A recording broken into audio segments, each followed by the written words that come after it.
শাড়ি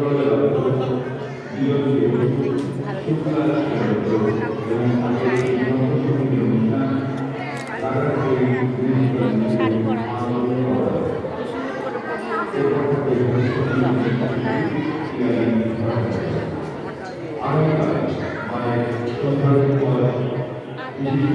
শাড়ি পরানো হচ্ছে, যারা শাড়ি দিয়েছে আদ্যা মাকে শাড়ি পরানো হচ্ছে।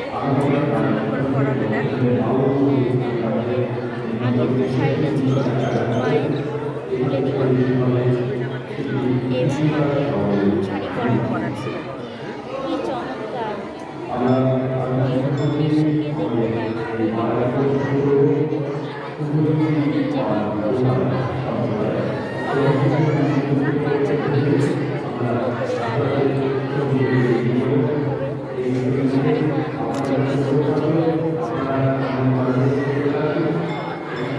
পরানো হচ্ছে, সুন্দর লাগছে,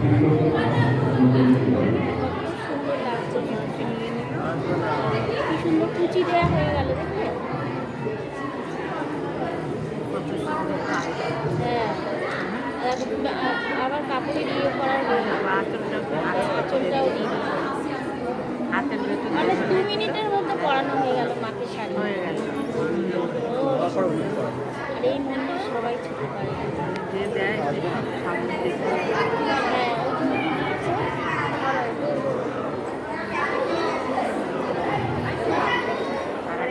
খুলে দেবে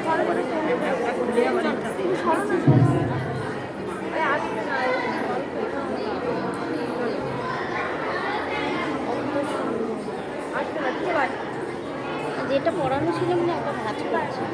না না, এটা আবার আরেকটা। ও আরেকটা আরেকটা ওটা দিয়ে পড়াবে না, ওটা মনে হয় এইটা খুলে নেবে। হ্যাঁ, দিয়ে আবার কিন্তু সব শাড়ি মাকে পরায়, এটাই সবচেয়ে বড় কথা। হ্যাঁ, ও মানে ভক্তরা যারা দিয়েছে সবার ঠেকানোটাই তো অনেক বড় ব্যাপার।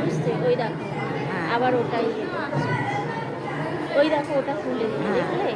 কিন্তু মায়ের ভেতরে ইয়ে রয়েছে, আবরণ রয়েছে, সায়া ব্লাউজ আছে। হ্যাঁ, সে তো থাকবেই। ওই দেখো দেখাচ্ছে, ওই যে খুলে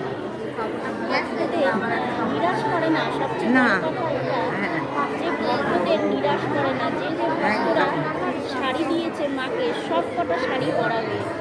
একটা পরালো, পরিয়ে ওটা রেখে আবার আর এক ভক্তের শাড়ি পরাচ্ছে। 2 মিনিট লাগছে না, এত সুন্দর করে মাকে শাড়ি পরানো হচ্ছে। নিচে রামপ্রসাদ মা তার মাঝখানে শাড়ি পরাচ্ছে। দর্শন করো, দর্শন করো, চালু ওপরে রাখা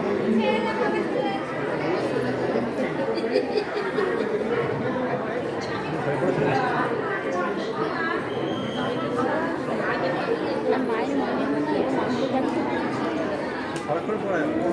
মাকে মনে হয় ছোঁয়া যায় না, না ছোঁয়া যায় না। আর ওই জন্য মন্দির আলাদা, মানে কোনো ভক্ত ওখানে যেতে পারবে না, দূর থেকে দেখতে হবে, নিয়ম থাকে তো। হ্যাঁ, আর মনে হয় আলো ধরে না মায়ের মন্দিরে, না হলে তো আলো ধরাতে ভালো মতন দর্শন করতে, কিন্তু আলো ধরানো হতে পারে, কিন্তু এখন সন্ধেবেলা আলো জ্বালাবে।